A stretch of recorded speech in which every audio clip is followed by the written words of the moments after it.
by the Montana Television Network. Montana This Morning continues on Montana's news leader. Senators are set to question Judge Brett Kavanaugh and his accuser. I'm Mola Lengi on Capitol Hill with a look at what to expect from today's hearing. Big changes are coming to an iconic building in downtown Bozeman. I'm Mallory Peoples with MTN News, and I'll tell you how they plan to keep the past alive with music. Welcome to your Thursday. It is 6:30 and it takes me a minute to remember what day of the week it is at this time of the day. Our top story for you right now, 11 days after Dr. Christine Blasey Ford went public with her sexual assault accusations against Supreme Court nominee Brett Kavanaugh, the two will go before the Senate Judiciary Committee this morning to tell each of their sides of the story. Yeah, it's expected to be one of the most dramatic days in President Trump's term so far. CBS's Mola Lengi is on Capitol Hill with the latest. Are you feeling any nervousness about tomorrow? Arizona prosecutor Rachel Mitchell will be the face of the Republican Party today when she questions Christine Blasey Ford and Brett Kavanaugh at the Senate Judiciary Committee. I'd like to see Dr. Ford treated or as if she were my daughter, but I'd like to see Judge Kavanaugh treated as if he were my son. The 11 Republican men on the committee are expected to have Mitchell do most, if not all, of the questioning on their behalf. Why are my Republican colleagues hiding behind a special prosecutor? Democrats will ask their own questions. I could be persuaded also. President Trump says he'll listen to Ford today, but added Democrats have destroyed Kavanaugh's reputation. And they know it's a big, fat con job. In testimony released ahead of the hearing, Ford says, "I believed he was going to rape me. I tried to yell for help. When I did, Brett put his hand over my mouth to stop me from screaming." I was never at any such party. In his prepared remarks, Kavanaugh says, "I never did anything remotely resembling what Dr. Ford describes." Democrats are expected to press Kavanaugh on his history of drinking and behavior as a teenager.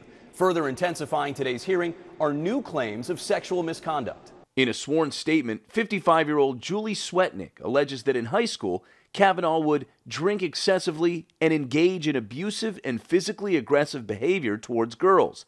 Kavanaugh says the allegation is from the Twilight Zone, and it never happened. Mola Lengi, CBS News, Capitol Hill. Now, yesterday, the Senate Judiciary Committee released transcripts that show two more claims of sexual assault, but both are anonymous. Kavanaugh denied those allegations as well. Now, the Senate Judiciary Committee will convene at 8 o'clock our time. We'll first hear from Ford, who has requested Kavanaugh not be present for her testimony, followed by Kavanaugh.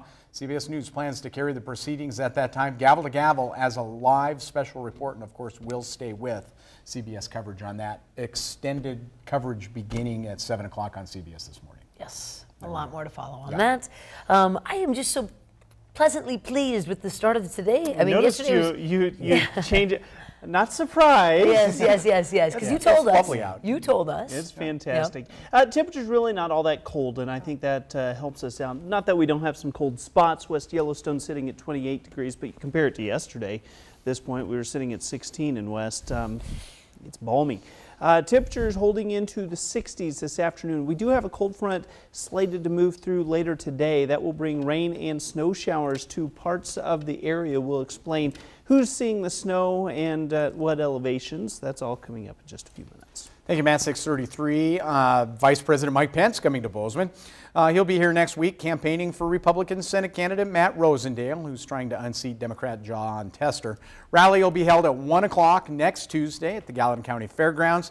For more information about tickets, all you got to do is head on over to our websites. And an iconic downtown building, the former National Guard Armory, celebrates construction of a new hotel. The Etha Hotel has been in the works for years, but investors say it is really happening now.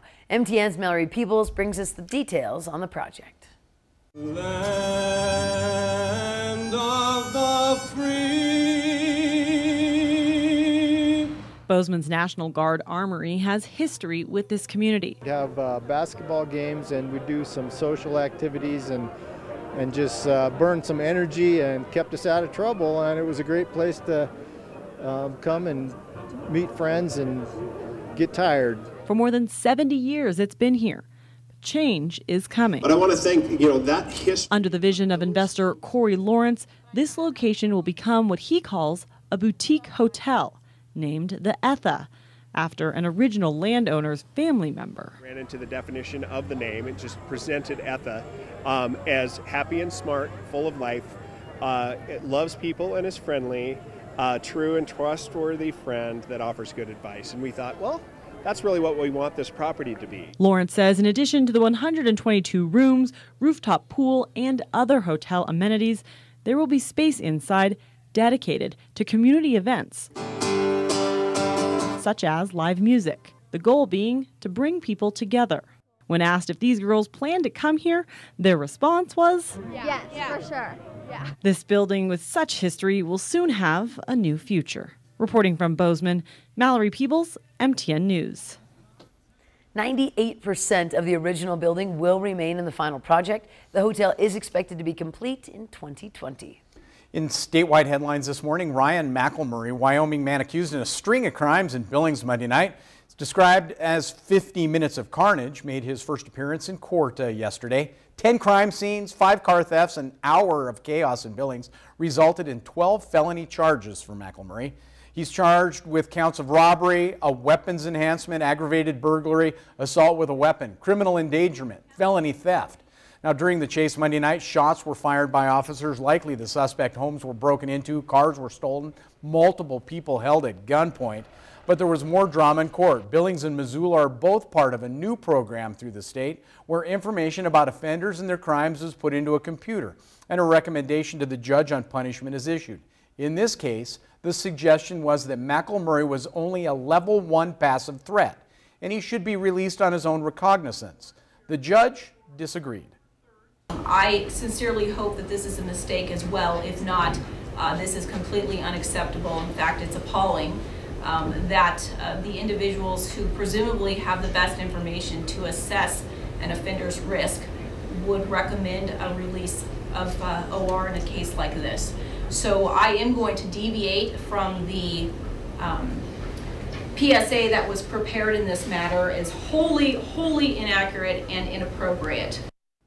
She did deviate, by the way. Bond set at $1 million. McElmurray set to appear in court again next week. And the Montana Department of Corrections says it will move inmates from the Lewistown Infirmary to a special needs unit in Boulder.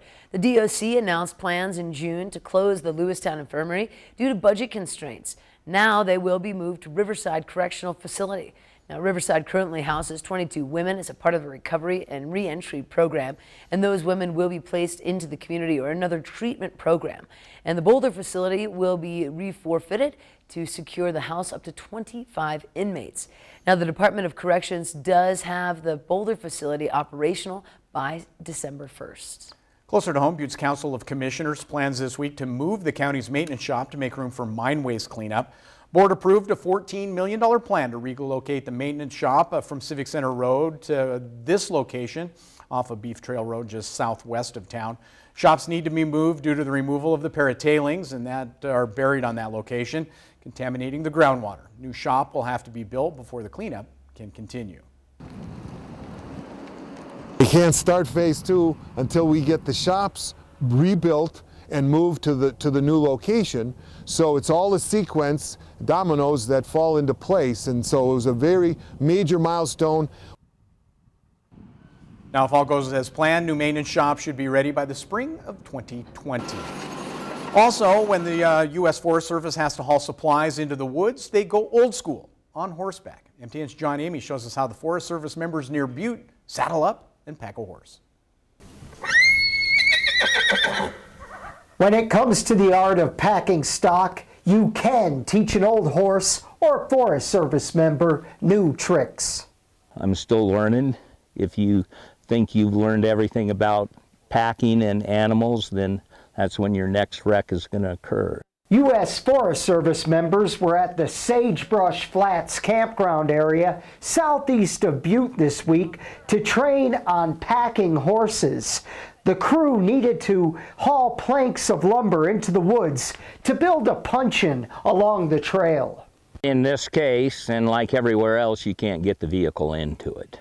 You know, the trails and tread are such that you can't get, you know, a 4x4 or ATV in, so pack stock or you're carrying it on your back. This project was the perfect time to get the younger members more training in how to properly pack the animals with supplies. They get to work hand in hand with each other, with the animals, continuously, repetitive use of the knots, moving cargo up and down. They get a lot of great training out of it. This training is something that we need to have more of. Dealing with the stock takes a lot of experience, and it's not like turning a key in your automobile, for sure. Right now they're showing me how to put planks on a horse, and they say that this is really important because there are places that motor vehicles just can't get to. Lift it up. Here we go. There you go, and then use your body to hold it with your hips. There we go. And then pull this one really tight. Pull that tight. Okay. Is that held in there? Let it go. Let her go and see. Yep. She's on there, see? Not bad for a tin horn.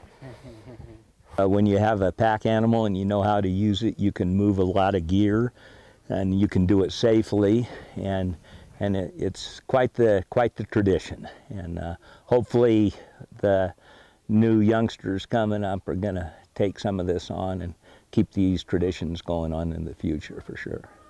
Pack it in and pack it out. Near Butte, John Amy, MTN News. I gotta say, I'm pretty impressed with John's It's pretty cool. tiny There's such a science to that. Oh. It is something that does require a ton of training. You got to do it the right way so it's safe for the animals, and so you can actually get your materials in where you need them to go. Absolutely. It's very cool. Very cool story. That's I love good. that. Yep. We do have to take a quick break. When we return in just a moment, our chief political reporter, Mike Dennison, continues his campaign previews. And today, we take a look at Kathleen Williams. But first, Gail King with news of the special report coming up later here on CBS This Morning. Good morning to you. Ahead on CBS This Morning, we are here in Washington, D.C. for an historic day as embattled Supreme Court nominee Brett Kavanaugh and his first accuser, Christine Blasey Ford, are set to testify. Now, she claims he assaulted her while in high school more than 30 years ago. He denies that accusation. We'll take a look at the results of Ford's polygraph test and talk with her friend about how she's preparing to tell her story today. We'll also bring you live gavel-to-gavel coverage of the hearing in a special report. We'll see you at 7 o'clock on the dot.